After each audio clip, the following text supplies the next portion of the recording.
Hello dear students, welcome to my YouTube channel Dream Achiever. I am Jitendra. Today's your topic past indefinite tense. प्यारे साथियों, आपको अपने channel dream achiever में स्वागत है। मैं जितेंद्र आज आप सभी को पास्ट इंडेफिनिट टेंस पढ़ाऊँगा। तो आप पिछली क्लास में शायद उम्मीद है बहुत अच्छी तरीके से पढ़ चुके होंगे और कुछ छूटा भी है। तो हम ये सोच रहे हैं पास्ट इंडेफिनिट भी ख़त्म कर लें, तब उसके बाद यानी पास्ट टेंस भी पूरा ख़त्म कर लें। तो उसके बाद तब यूज को पढ़ाएंगे। यूज कम से कम 3 से 4 क्लासेस चलेंगे। फिर यूज के बाद फिर हम आगे की ओर चलेंगे फ्यूचर पर। फ्यूचर के बाद फिर आपका जैसे जैसे आप लोग कहोगे फिर वैसे क्लासेस आप लोगों के लिए प्रोवाइड हो जाएंगे। तो चलिए आज आपका टॉपिक है past indefinite. Past indefinite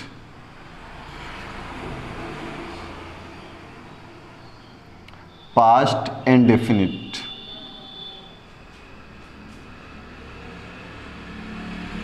tense. So guys, अब आप यहां पर देखेंगे पास्ट इंडेफिनिट का मतलब क्या होता है।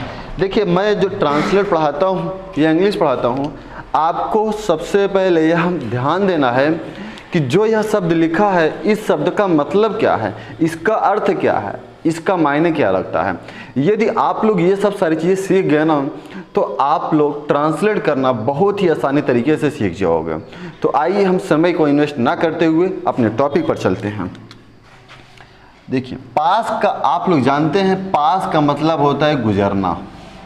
पास से बना है पास्ट, सेकेंड फॉर्म है। अब पास्ट का मतलब है बीता हुआ समय या गुजरा हुआ समय। इसको कह सकते हैं आपकी गुजरा हुआ समय, गुजरा हुआ समय, या ये भी कह सकते हैं बीता हुआ समय, बीता हुआ। इंडेफिनिट का मतलब अभी प्रेजेंट इंडेफिनिट पढ़े थे। इंडेफिनिट का मतलब होता है अनिश्चित, अनिश्चित। टेंस का मतलब होता है काल, समय काल सब पता है, अर्थात बीता हुआ कोई अनिश्चित काल या समय, अर्थात बीता हुआ अनिश्चित काल या समय।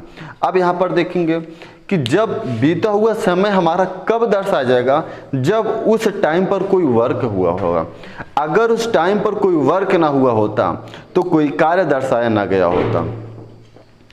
अगर मैं यहाँ पर बात करता हूँ, जब से मैंने YouTube पर क्लासेस लेना शुरू कर दिया है, यदि YouTube पे क्लास लेना ना शुरू किया होता तब ये हमारे लिए टाइम या जीरो होता। तो मुझे यह पता ना रहता कि हम कब से YouTube पर क्लास ले रहे हैं। अर्थात क्लास लेता है जब मैंने शुरू किया तो वो मेरा टाइम व्यतीत हो चुका, तो वही हुआ बीता हुआ समय। अब बीते हुए समय के साथ याद रखना तभी पहचान सकते हैं जब उसके साथ कोई वर्क हुआ, कोई कार्य हुआ है। जब कोई कार्य नहीं हुआ होता तो हम उस टाइम को नथिंग समझते हैं, क्योंकि मुझे पता नहीं थी मैं उस समय में क्या किया था। आपको सोने से रात गुजर गई तो वो रात गुजर गई, आपने कुछ कार्य किया था, दृष्टि किया, सोया। थोड़ी सी मैं 2 मिनट का समय लेकर आपसे थोड़ा बातें करता हूँ। जब आदिमानव, जब पृथ्वी पर आदिमानव आए तो उस समय आदिमानव को कोई ज्ञान नहीं था। क्या आप बता सकते हैं ईस्वी तभी से चल रही है या ईसा पूर्व तभी से चल रहा है? नथिंग, ऐसा कुछ नहीं है। जब लोगों का ज्ञान हुआ, जब व्यक्ति लोग अपना कार्य करना शुरू किए, तब उन्हें ज्ञान होने लगा कि मैंने कल यह कार्य किया था, आज वो कार्य किया। तो पहले BC चला, ईसा पूर्व चला, फिर जाकर ईस्वी आया, सेंचुरी सन आई।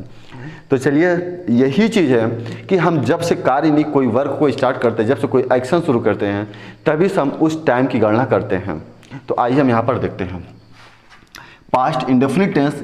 इसका मतलब होता है बीता हुआ अनिश्चित काल, अर्थात बीता हुआ अनिश्चित काल या अनिश्चित बीता हुआ काल। आप ये भी कह सकते हैं बीता हुआ अनिश्चित काल या बीता हुआ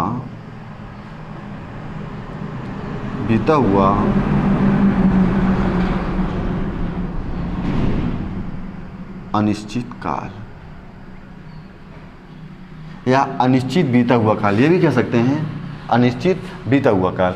अब इसमें हम ये देखते हैं, आप ये तो मैंने बता चुके हूँ सारी चीज़ें। अब आप यहाँ पर देखिएगा कि जो इसकी परिभाषा बनती है, यानी कि बीते हुए समय में किसी के द्वारा या किसी कर्ता के द्वारा कार्य अनिश्चित हुआ हो, यानी कि कार्य अनिश्चित हुआ हो, देखिए आप लोग डेफिनेशन परिभाषा आप जानते हैं, परिभाषा लिखाते नहीं, केवल मुख से बोल देते हैं, आप लोग लिख लिया करें।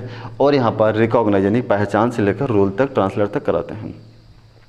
परिभाषा फिर देखना, यानी कि बीते हुए समय में कर्ता द्वारा कार्य अनिश्चित हुआ हो, प्रायः ऐसा कार्य पास्ट इंडेफिनिट टेंस का कहलाता है। यह आपकी परिभाषा रही। फिर से देख लीजिए, कर्ता द्वारा कार्य बीते हुए समय में अनिश्चित रूप से किया गया हो, या बीते हुए समय में कर्ता द्वारा कार्य अनिश्चित रूप से किया गया हो, तो प्रायः ऐसे सेंटेंसेस का ट्रांसलेट पास्ट इंडेफिनिट टेंस के रूल के अकॉर्डिंग ट्रांसलेट किया जाता है। अब आइए पहचान भी देखते हैं। तो पहचान भी बहुत, इसमें कुछ है नहीं, मेनली आपकी परिभाषा होती है। फिर भी यहाँ पर हम पहचान देखते हैं, जो इसकी पहचान को कहते हैं रिकॉग्नाइज। रिकॉग्नाइज का मतलब होता है पहचान, ये पहचान होता है। अब इसमें देखते हैं, जिस हिंदी वाक्य के मुख्य क्रिया के अंत में, देखिएगा, जिस हिंदी वाक्य के मुख्य क्रिया के अंत में, क्रिया के अंत में आ, ई, ए आदि शब्द आए, आदि शब्द, इसके आगे आप लोग लिख लीजिएगा, आदि शब्द आए तो प्रायः ऐसे सेंटेंसेस का ट्रांसलेट पास्ट इंडेफिनिट टेंस में किया जाता है। अब इसके बाद देखना, आ, ई, ए आपको यहाँ से नहीं समझ आया होगा। पहले चलिए हम इसको कुछ एग्जाम्पल लेकर बहुत ही आसानी तरीके से समझते हैं इसके एग्जाम्पल्स। पहले यहाँ पर एग्जाम्पल देख लेते हैं कुछ। इसका हिंदी का सेंटेंस कैसा होगा, इसका स्ट्रक्चर देखते हैं, देखिएगा। सीता बाजार गई, सीता बाजार गई। अब यहाँ पर देखिए, गई थी या गई, बात एक ही है। अब गई तो वाक्य के अंत में बड़ी ई की मात्रा आ रहा है, यही आपका बना, गई थी या गई। अब गई है नहीं होगा, याद रखना, गई थी या गई होगा, क्योंकि मैंने शुरू में बता दिया था, जिस वाक्य के अंत में, हिंदी नहीं, जिस हिंदी वाक्य के अंत में ओनली है, हूँ, हो शब्द है, हूँ, हो, हैं, ये शब्द आएगा, वो प्रेजेंट दर्शाएगा। अब उसके साथ क्रिया जैसी होगी, क्रिया निश्चित होगी तो इंडेफिनिट बनेगा। अगर क्रिया कंटिन्यू अर्थात अपूर्ण होगी तो सेंटेंस कंटिन्यू का बनेगा। अगर वर्ब परफेक्ट होगा तो परफेक्ट बनेगा। अगर वर्ब परफेक्ट कंटिन्यू होगा तो सेंटेंस भी परफेक्ट कंटिन्यू ही बनेगा। बट यहाँ पर क्रिया पास्ट टाइम में की गई, अब फिनिश हुई या नहीं फिनिश हुई, ये सेंटेंस बताएगा। देखिए, सीता बाजार गई। नेक्स्ट है, मोहन दूध पिया।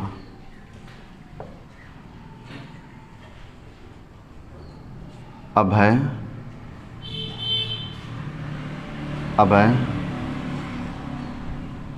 अपना पाठ याद की। जल्द ही स्कूल गई। अब यहाँ पर देखिए, आपके सामने फोर सेंटेंस हैं। अब आप इस 4 सेंटेंसेस में आप यहाँ पर ये देखेंगे कि ये 4 सेंटेंसेस आपके किस प्रकार से हैं, और सब में हम इस वर्ब को देखेंगे। और वर्ब हमारा क्या चीज़ है।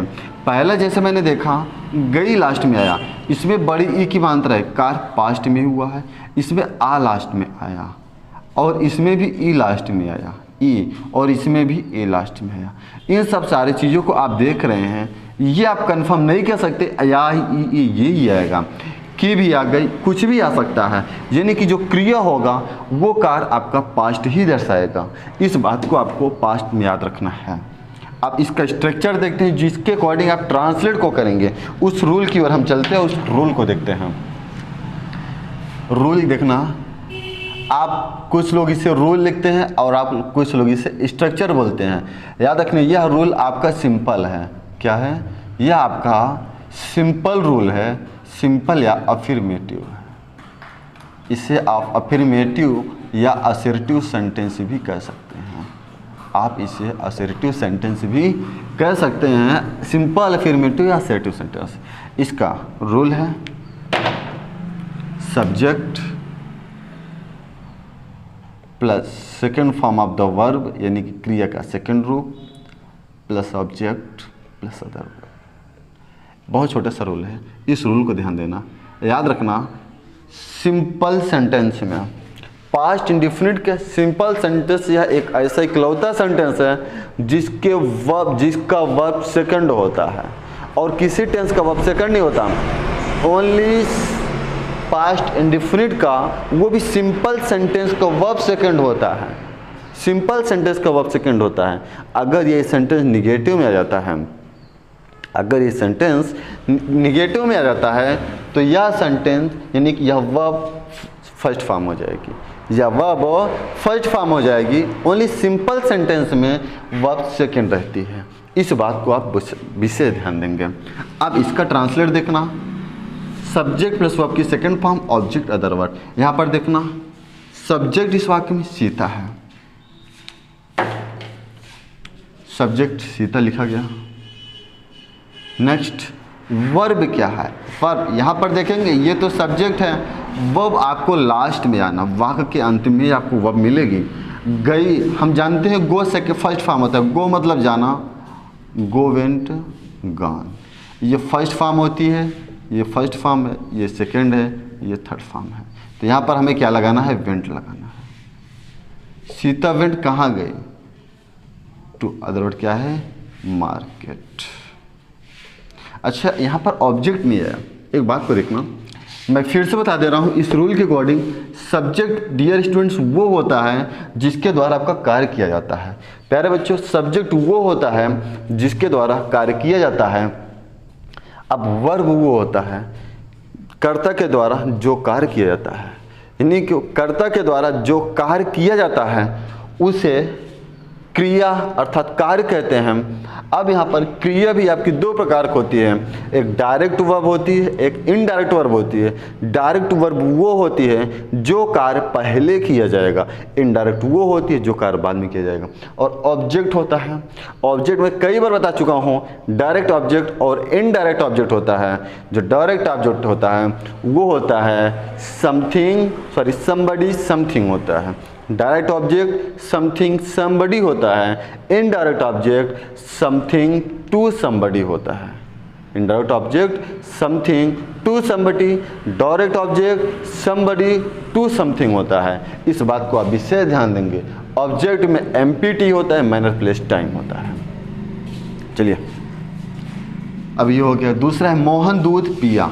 इस वाक्य में सब्जेक्ट क्या है आपका, मोहन, पिया। याद रखना, ड्रिंक मतलब होता है पीना, सेकंड फॉर्म होता है ड्रैंक, थर्ड फॉर्म होता है ड्रंक। तो आपको यही फॉर्म यूज करना है। अब है ड्रैंक, क्या पिया, दूध, मिल्क। नेक्स्ट अब है अपना पाठ याद किया।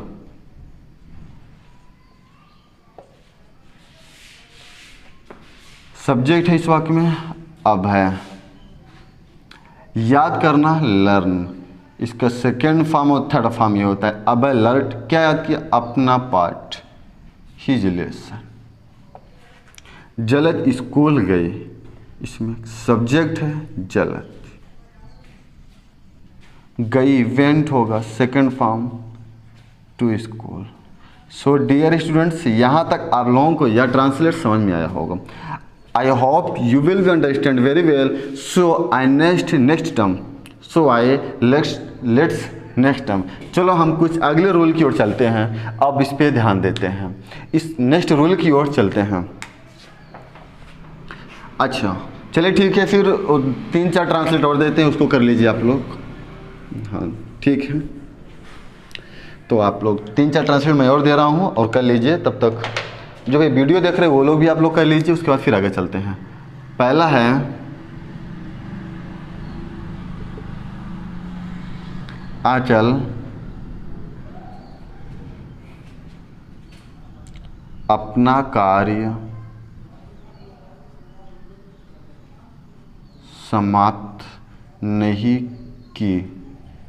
समाप्त की। दूसरा है वे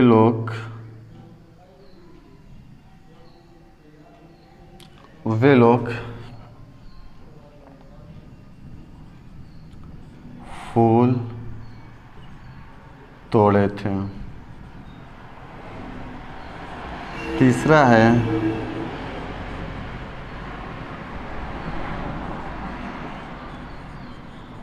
सेजल दीपिका के साथ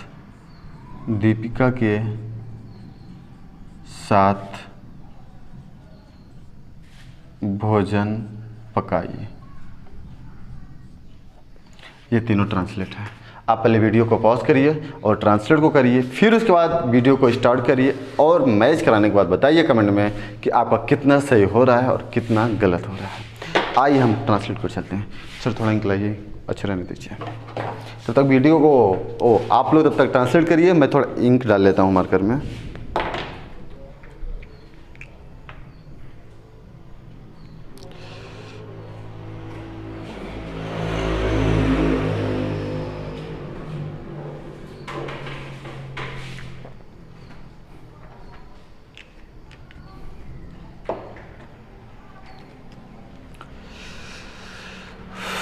गर्मी बहुत।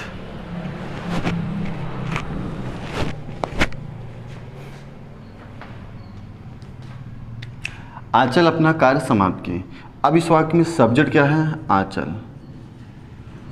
फिर इसमें देखना कोई हेल्पिंग वर्ब पहले से नहीं है। आंचल फिनिश, समाप्त करना होता है finish. Finish second form ED, समाप्त की हर वर्ग। वे लोग फूल तोड़े थे। वे लोग के लिए दे प्लक्ड द फ्लावर। नेक्स्ट है सेजल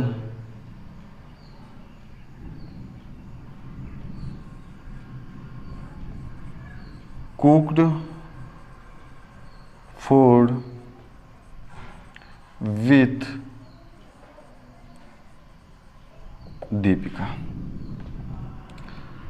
ये आपका रहा simple sentence.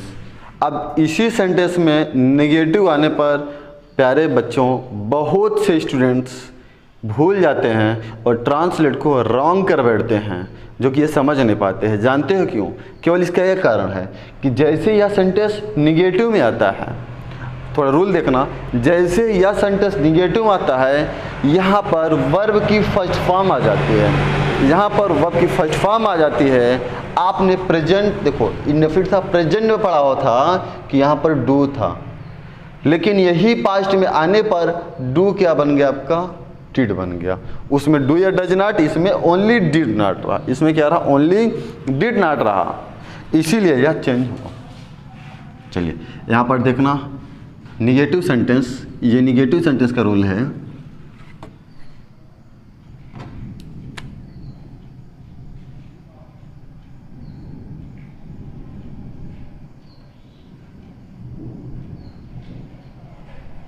Negative sentence subject plus did not plus verb की first form plus object plus other word. So guys ये आपका रूल रहा। अब यहाँ पर देखिएगा, अगर इसी में आप सिंपल यानी निगेटिव सेंटेंस बनाना चाहते हैं, इसमें निगेटिव भी आराम से बन जाएगा। वे लोग फूल तोड़े थे। अब यहाँ पर इसका निगेटिव क्या होगा? वे लोग फूल नहीं तोड़े थे। आप यहाँ पर नहीं लगा दीजिए, वे लोग फूल नहीं तोड़े थे। अब इसके ट्रांसलेट में डिफरेंट क्या आएगा? आप देख सकते हैं डिड नॉट प्लस वर्ब की फर्स्ट फॉर्म का चेंज हुआ है। निगेटिव सेंटेंस में केवल इतना चेंजिंग है, यहाँ पर सब्जेक्ट के बाद एक हेल्पिंग वर्ब आ गई डिड और निगेटिव आ गया है, यानी कि डिड नॉट प्लस वर्ब की फर्स्ट फॉर्म की चेंजिंग हुई है। आप यहाँ पर लिख सकते हैं सब्जेक्ट तो पहले से है विराजमान, दे। फिर अब यहाँ पर डिड नॉट, याद रखना ये जो डिड है वो सिंगुलर के साथ, सिंगुलर सब्जेक्ट के साथ होगा और प्लूरल सब्जेक्ट के साथ भी होगा। दे डिड नॉट, अब यहाँ पर वर्ब की फर्स्ट फॉर्म आ जाएगी प्लक, प्लक द फ्लावर। ये रहा। अब चलिए कुछ हम नए सेंटेंस को लेते हैं और उसका ट्रांसलेट करते हैं।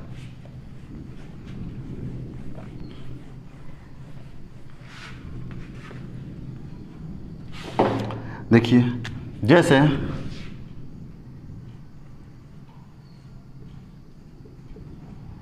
किसान अपने खेत में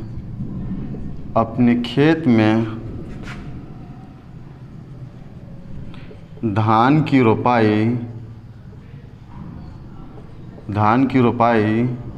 नहीं किया। अब प्यारे बच्चों यह ट्रांसलेट को जरा ध्यान से देखना।